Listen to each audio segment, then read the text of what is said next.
Magandang araw naman mga ka-DIY.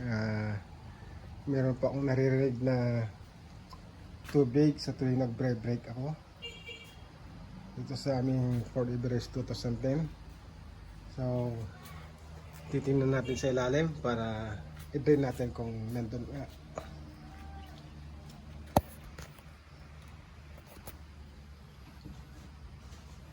Lagyan muna tayo ng higaan natin. Ito yung tingnan natin. Yan, bali dalawa tong drain plug nya. Ito yung isa.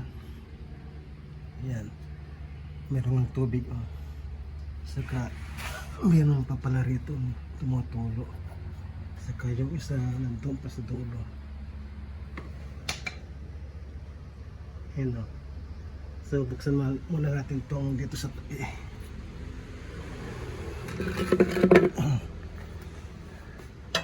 So ayan, bali kuha kayo ng screwdriver, saka nyo sukitin to. Sungkitin lang. Ito nangyari ng tuwing tukulan. And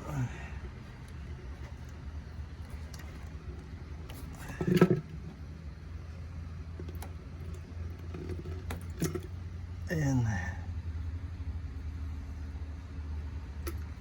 So ito mararamdaman nyo sa tuwing nag-break kayo. Mararamdaman nyo parang may tubig na umaalo sa loob. Kaya yan na yun.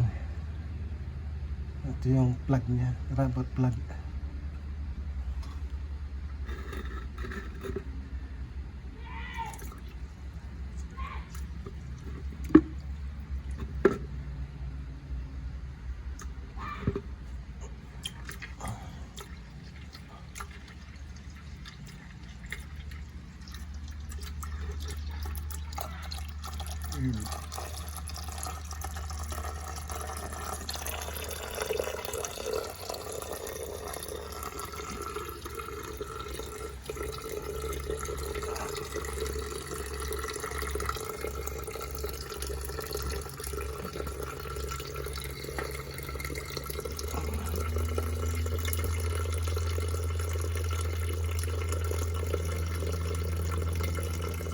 Tapos pagkabas ng tubig rito, buksan natin yung buksan yung sa kabila kung may mabibili pa ba tayo.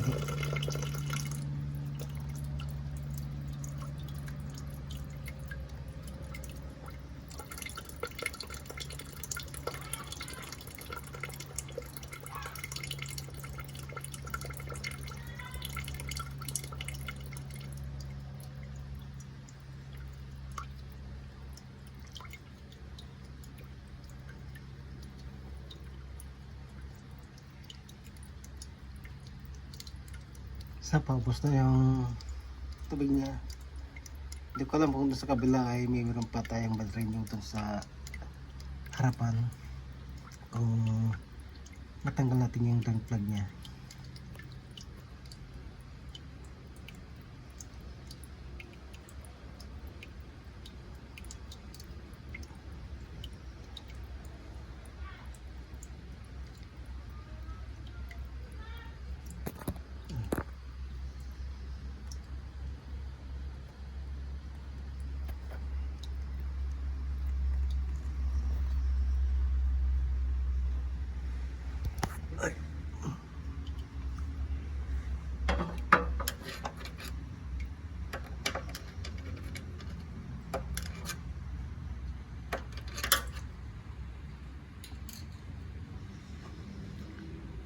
So wala nang tumutuloy rito. I-try naman natin buksan yung tanggalin yung isang drain plug sa harapan. So patayin ko muna tong, ikat ko muna tong video para makalipat ako. So ito naman yung isa, tanggalin natin. Dito yung nasa harapan. Sikotin nyo na lang. Meron pa nga.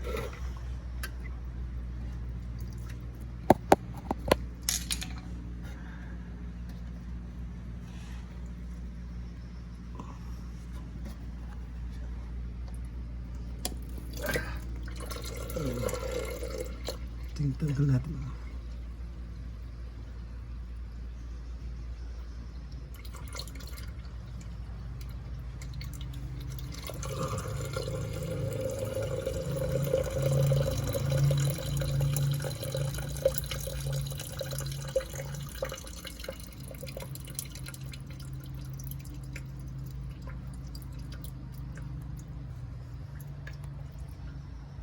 So try din natin tanggalin yan mamaya kung rubber din yata ito kasi may tumutulog dyan. Ito yung drain plug niya, rubber lang.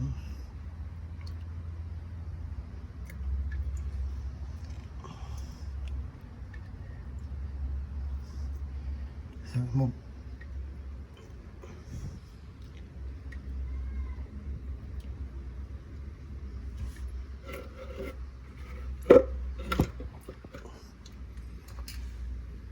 ito natin ito kung tanggal.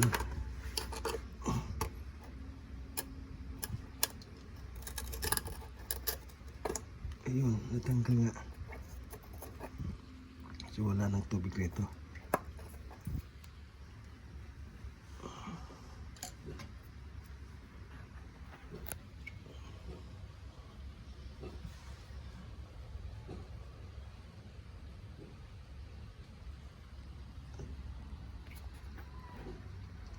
Check naman natin doon sa right side. So patayin ko ulit muna itong video para makalipat na doon sa kanang bagay ng ating sasakyan. Yun, wala na pong tumutulo. Kunti na lang. Bali, ibabalik ko na lang pala muna since bago tayo lilipat sa kabila, since wala na rin tubig na tumutulo. Wala na. Balik na lang muna natin to pa bago tayo lipat sa kabila. Tapos meron pang isa rito.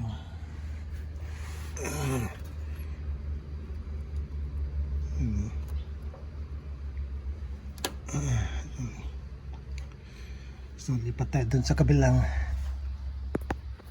right side ng ating sasakyan. Ito naman sa kabila, unahin muna natin tanggalin yung plug dyan.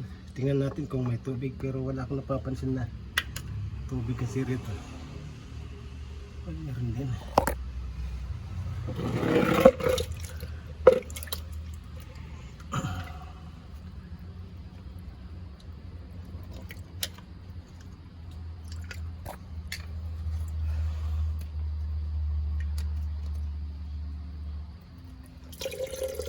Ayan, marami din pala tubig dito sa kabila.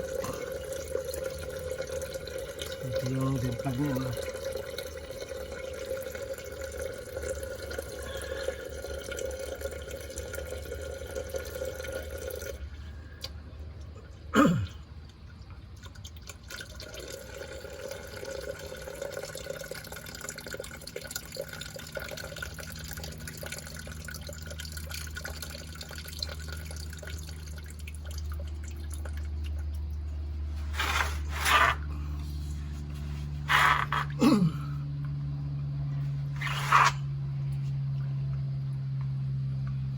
Kunti na lang, lipat muna natin itong paglalapit natin ng tubig. I-try natin itong tanggalin naman itong sa kabila.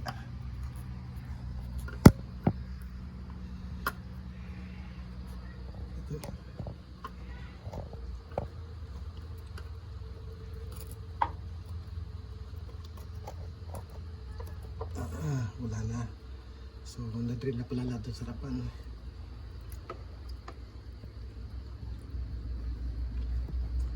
So balik na lang natin ito dito sa likod.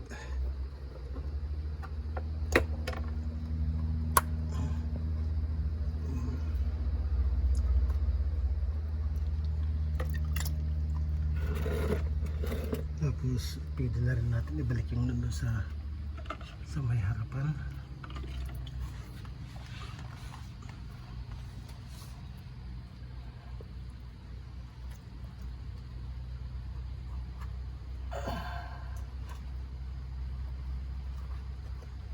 Ayan. So, ganun lang po mga ka-DIY, kung may mga nare-rate kayong mga parang alon sa tuwing nag-break kayo sa ganitong panahon na tag-ulan, kung titingnan nyo yung mga ganitong naipon na tubig sa inyong sasakyan, no?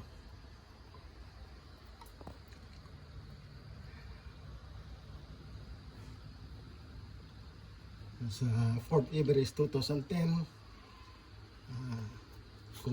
kung kayo maka-experience ng ganito, ito po yung dahilan. Bali, idedin lang ninyo yung tubig, tanggalin lang ninyo yung dalawang rubber na plug dito sa katong sarapan.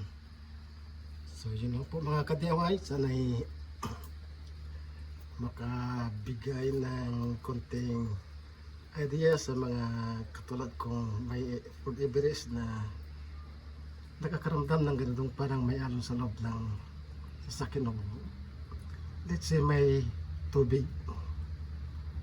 Yun lang po at salamat sa panonood. If you think this video is informative, then like, subscribe, and share so I will be notified once new video is uploaded.